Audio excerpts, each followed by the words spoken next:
이번 시간에는 결합의 극성에 대해서 알아보도록 할게요. 자, 교과서 그림을 보면 이렇게 공유 결합을 줄다리기에 비유를 하고 있는데, 공유 결합을 했을 때에도 이 전자쌍을 골고루 당기는 게 아니라 당기는 힘이 서로 다르기 때문에 결합의 극성이 생긴다라는 의미예요. 그래서 결합의 극성을 알기 위해서는 먼저 전기음성도라는 개념에 대해서 설명하고 넘어갈게요. 전기음성도는 공유 결합에서만 얘기를 합니다. 공유 전자쌍을 끌어당기는 능력이라고 볼 수 있어요.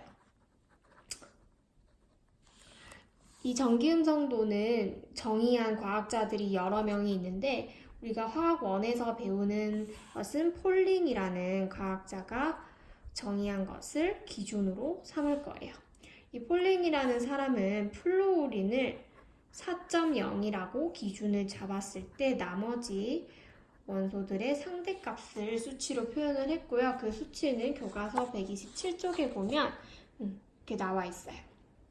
이 수치를 외울 필요는 없고 우리는 경향성 정도만 파악을 하면 되는데, 주기율표에서 우리 2단원의 내용과 조금 이어지게 되는데,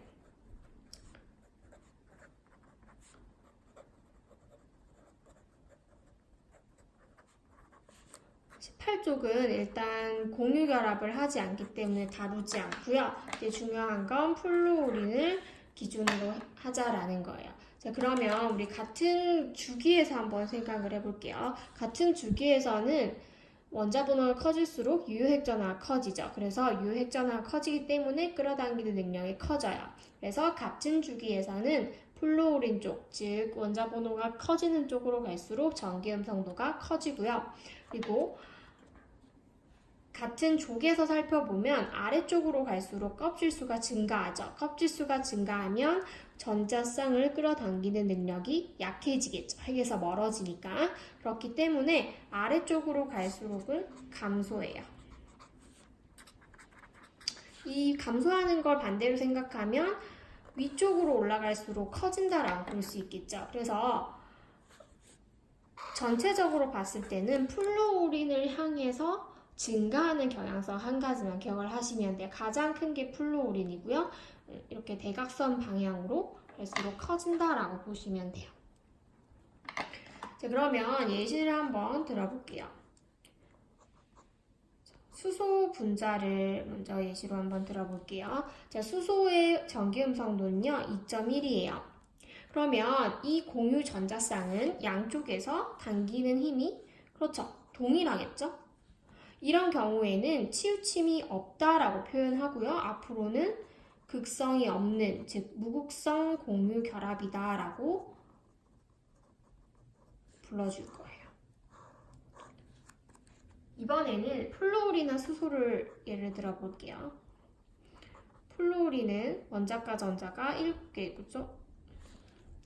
이때 공유 전자쌍은 수소가 2.1의 힘으로 당기고요. 플루오린은 아까 4.0이라고 했죠? 4.0의 힘으로 당기는 거예요. 줄다리기를 할 때 어느 쪽으로 이 공유 전자쌍이 치우치죠? 그렇죠. 플루오린 쪽으로 훨씬 더 많이 치우치게 되겠죠. 전자가 치우치기 때문에 플루오린은 음이라고 표현을 할 거고요. 수소는 양이라고 표현을 할 건데, 이렇게 표현을 하면 이온과 구분이 안 되고 이 공유 전자쌍은 완전히 치우쳐지는 게 아니기 때문에 부분적으로 약간만 치우쳐진다라는 의미에서 델타라는 표현 방법을 써줄 거예요. 이것을 우리가 부분 전하, 그러니까 전하를 약간 띌 때 이렇게 표시를 합니다. 그리고 이렇게 치우침이 생기는 결합을 극성 공유 결합이라고 부른다는 거죠. 차이점을 알겠죠? 무극성 공유 결합은 쉽게 얘기해서 같은 원자 간, 같은 전기음성도를 가진 원자 간의 결합이라고 보면 되고, 극성 결합은 서로 다른 혹은 서로 다른 전기음성도 간의 결합이라고 볼 수 있어요. 그런데 이 극성이 극단적으로 치우쳐지게 되면, 예를 들어 하나는 0.9고요 하나는 4.0이다 라고 예를 들어 극단적인 경우에는요 우리가 알고 있는 이온 결합의 형태가 되어요. 플로린이죠. 그래서 앞에서 배웠던 이온 결합은 공유 결합에서 극성이 극대화된 한 형태라고 볼 수도 있어요.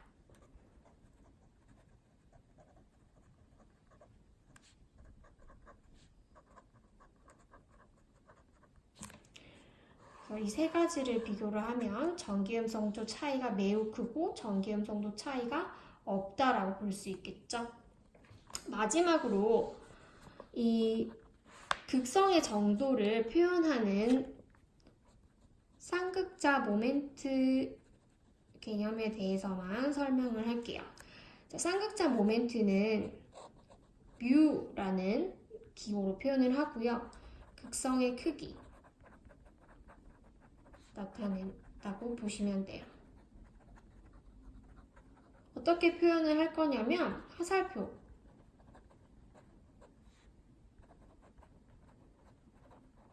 근데 그냥 화살표가 아니라 화살표 끝에 이렇게 발을 하나 해주시면 돼요.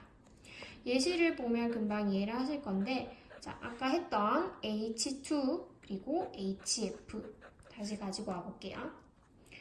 자, 플루오린이 전기음성도가 컸기 때문에 델타 플러스, 델타 마이너스 부분적 양전화와 부분적 음전화를 띠고요. 화살표를 표현을 하면 끌려가는 쪽이 화살표의 끝이 되도록 출발점에 발을 붙여주시면 돼요. 그러면 H2의 경우에는 치우침이 없기 때문에 굳이 표시할 건 없고요. 뮤는 0이다. HF는 뮤가 0보다 크다라고 표현할 수 있어요. 그런데 만약에 HCl이라는 분자가 있다라고 가정을 해볼게요. 2.1이랑 3.0의 전기음성도를 가지거든요. 그러면 HF보다 차이가 어때요? 좀 더 작죠? 이럴 경우에는 상대적으로 화살표의 크기를 조금 더 작게 표시해 주시면 돼요.